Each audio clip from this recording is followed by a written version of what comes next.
With John Frusciante on guitar and Chad Smith on drums, the Red Hot Chili Peppers had once again found their chemistry. With a stable lineup in place, they recorded their fifth album, Mother's Milk, containing a cover of Stevie Wonder's Higher Ground. Finally, the band struck gold with the smash hit that had been eluding them for all these years.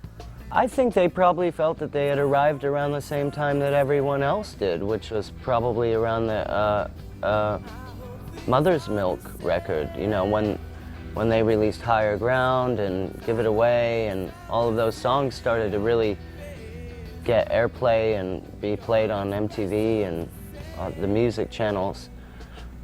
You definitely have a sense of, hey, we've really arrived now.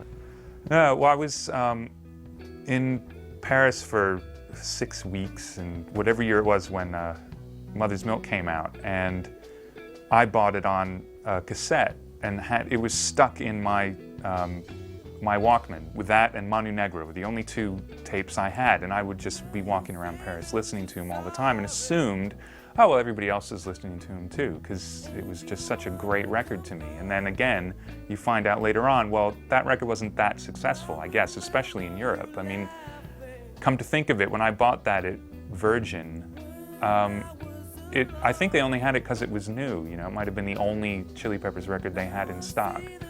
With the band's success in America assured, the Chili's now turned their attention to the rest of the world, and in particular, Europe. Their sixth studio album, Blood, Sugar, Sex, Magic, brought on board legendary record producer Rick Rubin. It was very their sound was very congested, everyone seemed to be playing all the time. And so, like I said, once Rubin came along, it really was like night and day. I can think of very few bands who've been changed so dramatically by a producer. And I'm not surprised they've stuck with him since. And I'm not surprised he's the most go-to guy in the industry.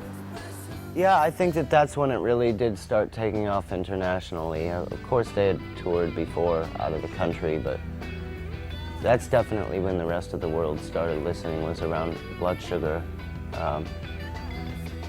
Mother's Milk was definitely the kind of jumping off point, and then that, as I said, like they probably felt like they had arrived with that record, and then the next one was kind of more of a blockbuster that said, hey, you know, we're really here, you know, on a global level. Once again, life was about to get hard for the Chili Peppers. Midway through the Blood, Sugar, Sex, Magic tour, John announced he was leaving. Worst part about John leaving the band was not John leaving the band, but what John left the band to, and the place that John was in, the fact that there was nothing that really could be done about it, you know, until John did something about it. It's like when somebody like goes off and starts living that kind of lifestyle, you know, it's like a loss, you know, they remove themselves from everybody. I mean, you know, we never gave up hope, but it wasn't looking too good for a long time. Certainly John leaving the band must have really definitely put them in a bit of a tailspin, and trying to fill his shoes is a really big job, you know. It's like saying, well, my wife left me, so I'll just go find another wife. You know, when you have a chemistry and connection with somebody like that, you can't just throw it away and replace it. The band again found themselves with the thankless task of looking for a new member.